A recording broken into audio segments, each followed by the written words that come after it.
میں جو خود بھی بہت عرصے سے تکلیفوں کا شکار تھا، مجھے ایسا لگا جیسے وہ میرے جیسی ہی کوئی حسینہ ہو۔ میں نے ایک لمحے میں ہی فیصلہ کر لیا تھا کہ آج کی رات اسی لڑکی کے نام کروں گا۔ وجہ صرف اس کی خوبصورتی نہیں تھی، بلکہ اس کی آنکھوں میں چھپا وہ دکھ تھا جسے جاننے کا میرے اندر شوق پیدا ہو گیا تھا۔ میں نے آہستگی سے اس کے کان میں کہا کہ آج کی رات تم اور میں ایک ساتھ ہوں گے۔ میری بات سن کر اس کی آنکھوں کی چمک مدھم پڑ گئی تھی۔ ایسا لگا جیسے اس کے تھڑکتے قدموں کی رفتار بھی سست ہوئی ہو۔ میں نے اس کی کمر کو چھوڑا اور پھر جا کر اپنے دوست سے بات کی کہ میں اس حسینہ کو ایک رات کے لیے خریدنا چاہتا ہوں۔ میرا دوست زور سے ہنسا، پھر اس نے مینیجر سے بات کی اور اسی ڈانس بار کے پیچھے بنے ہوٹل کا ایک کمرہ ہم دونوں کو مل گیا۔ میں بے تابی سے اس کمرے میں جا کر اس کا انتظار کرنے لگا۔ کچھ ہی دیر گزری تھی کہ وہ ایک ادا سے چلتی ہوئی کمرے میں داخل ہوئی اور دروازہ لاک کر کے میرے پاس آ کر بیٹھ گئی۔ اسے تنہائی میں اپنے قریب پا کر میں اپنے آپ کو بڑا خوش قسمت محسوس کر رہا تھا۔ میں نے اپنے ہاتھوں سے اس کے ہونٹوں کو چھوا اور پھر اسے اس کا نام پوچھا تو وہ دھیرے سے کہنے لگی کہ اس کا نام نورے ہے۔ میں نے آگے بڑھ کر اس کے گالوں پر اپنے ہونٹ رکھے تو وہ ایک دم ہی جھجک سی گئی، حالانکہ یہ تو اس کا روز روز کا کام تھا۔ پھر وہ کیوں اتنا بری طرح جھجک رہی تھی؟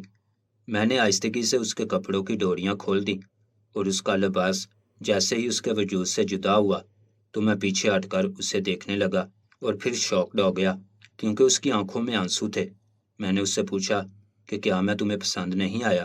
میرے سوال پر وہ کچھ دیر خاموش رہی اور پھر کہنے لگی کہ میرے جسم کو خریدنے والے آدمی کو میں کیسے پسند کر سکتی ہوں؟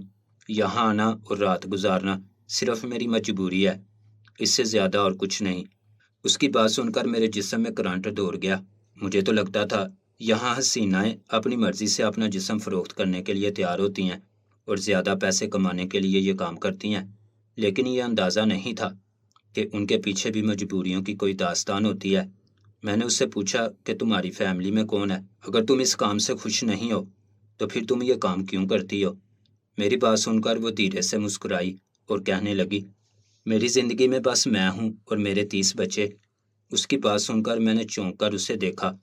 وہ ایک 24 سال کی دبلی پتلی جوان سی لڑکی تھی اور خود کو 30 بچوں کی ماں کہہ رہی تھی۔ مجھے لگا کہ وہ مجھے بیوقوف بنا رہی ہے یا پھر شاید خود کسی ذہنی مسئلے کا شکار ہے۔ اس کا خوبصورت وجود دیکھ کر تو کہیں سے بھی نہیں لگتا تھا کہ وہ 30 بچوں کی ماں ہو سکتی ہے۔ اس نے میری سوچ کو بھی پڑھ لیا اور کہنے لگی کہ نہ ہی میں جھوٹ کہہ رہی ہوں اور نہ ہی ذہنی بیمار ہوں، میں واقعی عربی مردوں کے 30 بچوں کی ماں ہوں، اور یہ میری بد نصیبی ہے کہ 30 بچوں کے ہوتے ہوئے بھی میں تنہا ہوں، میرا کوئی بچہ میرے ساتھ نہیں۔ میں بے یقینی کے عالم میں اسے دیکھ رہا تھا اور پھر اس نے اپنی ایسی کہانی مجھے سنائی جسے سن کر میرے رونگٹے کھڑے ہو گئے۔ وہ تو واقعی عربیوں کے 30 بچوں کی ماں تھی۔ کئی عربیوں نے اسے 4 مرتبہ بستر پر۔ میرا نام نورے ہے، میرا تعلق پاکستان سے ہے، میں اپنے خاندان کی سب سے خوبصورت لڑکی تھی، اس لیے جیسے ہی میں جوان ہوئی میرے لیے رشتے آنا شروع ہو گئے، کبھی خاندان سے تو کبھی گلی محلے سے، لیکن میرے اپنے ہی نخرے تھے۔ میں جب بھی خود کو آئینے میں دیکھتی تو غرور سے میرا سر اونچا ہو جاتا اور میں سوچتی کہ میری شادی کسی شہزادے سے ہونی چاہیے۔ یہ غریب شریف لڑکے مجھے ایک آنکھ نہ پاتے تھے جو میرے اماں ابا کو بڑے ہی پسند آ جایا کرتے تھے۔ پھر میری دوستی اپنے کالج کے ایک لڑکے سے ہو گئی۔ وہ بہت امیر تھا، اس کے پاس بڑی سی گاڑی تھی، وہ اکثر مجھے اپنی گاڑی میں بٹھا کر گھمانے پھرانے لے جاتا، میرے ساتھ وقت گزارتا اور مجھ پر اپنی دولت خرچ کرتا تو مجھے بڑی خوشی ہوتی۔ میں اس سے شادی کرنے کا خواب دیکھنے لگی تھی کیونکہ وہی مجھے وہ زندگی دے سکتا تھا جس کی میں تمنا رکھتی تھی، اور پھر وہ پوری طرح میرے حسن کا دیوانہ بھی تو ہو چکا تھا، اسی لیے میرا خیال تھا کہ اسے حاصل کرنا مشکل نہیں ہوگا۔ میرے موبائل میں بیلنس ڈلوانا ہوتا یا کسی بھی موقع پر خریداری کرنی ہوتی، میں بس اس سے ایک دفعہ کہتی اور وہ فوراً میرا کام کر دیا کرتا تھا۔ میرے اور اس کے ساتھ کچھ 6 مہینے گزرے تو میں نے اس سے کہا کہ اب رشتہ بھیج دو، میں شادی کرنا چاہتی ہوں۔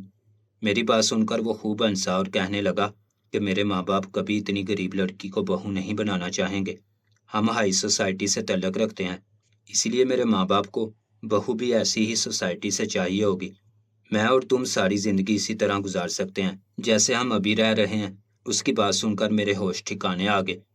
اس نے مجھے آسمان سے سیدھا زمین پر پٹخ دیا تھا۔ میں نے غصے میں اس سے کہا کہ کیا تم ساری زندگی مجھے ایسے ہی استعمال کرتے رہو گے؟ کیا کوئی مستقبل نہیں ہوگا؟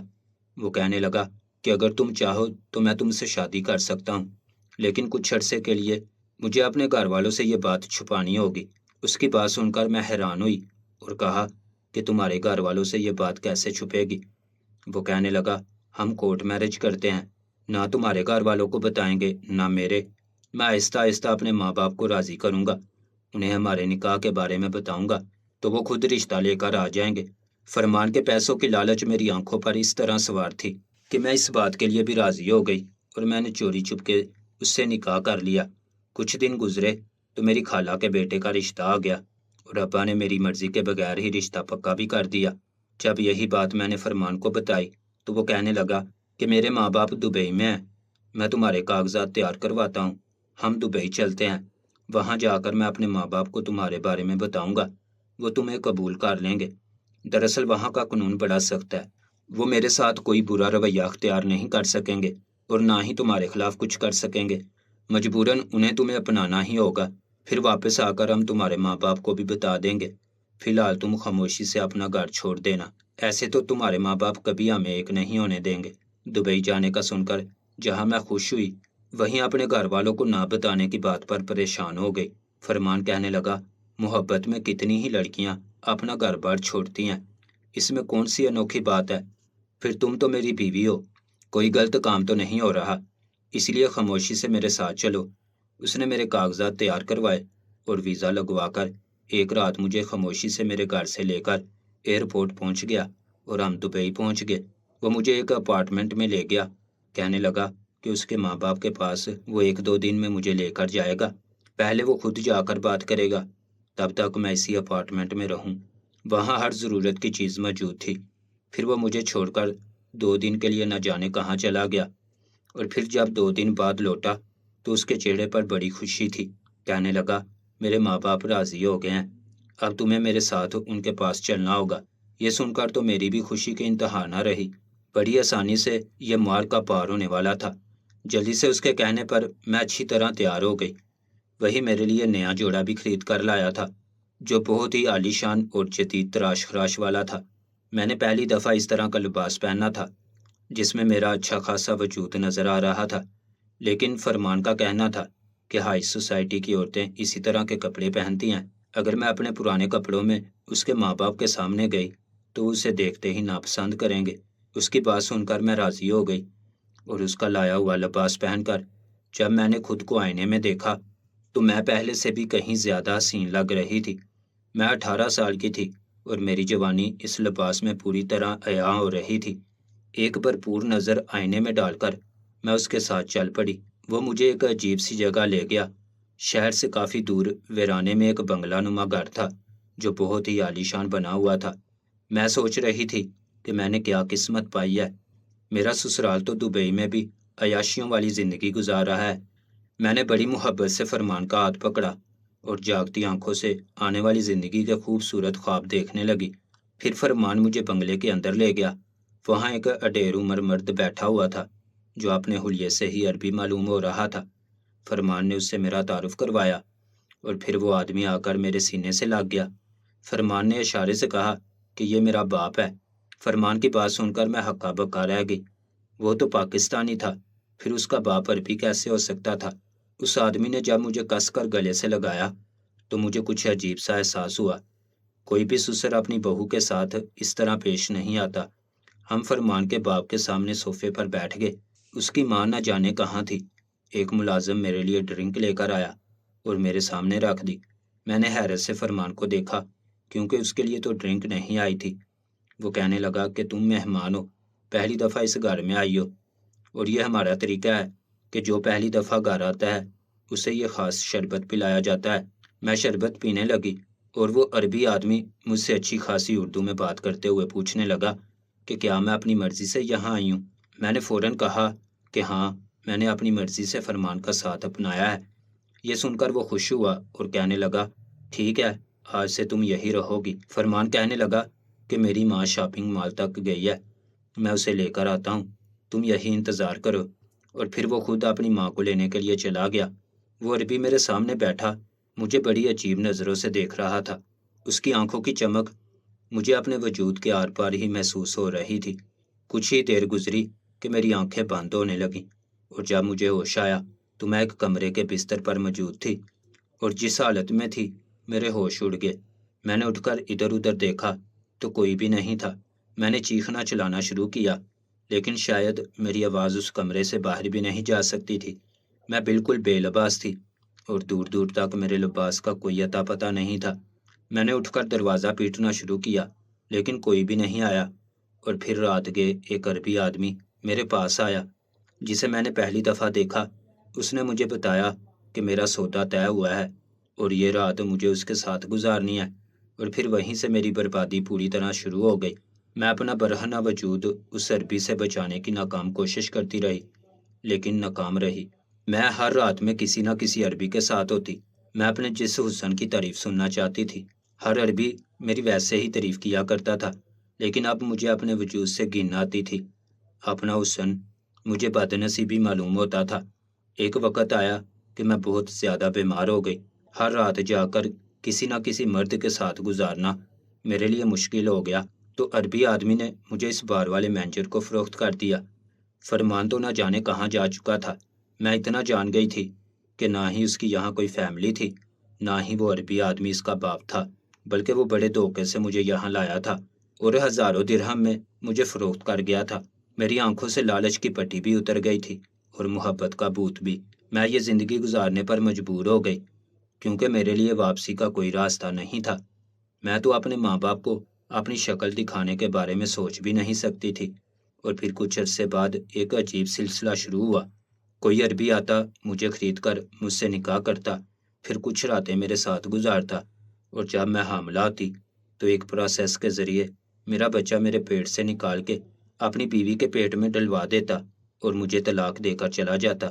مجھے پتا چلا کہ بہت سی عربی عورتیں ماں بننے کی صلاحیت کھوتی جا رہی ہیں، کیونکہ یہاں ان کا لائف سٹائل بھی بہت عجیب سا ہے، جس کی وجہ سے وہ حاملہ نہیں ہو پاتی۔ کچھ فاسٹ فوڈ کا کمال ہے تو کچھ ڈیلی روٹین کا۔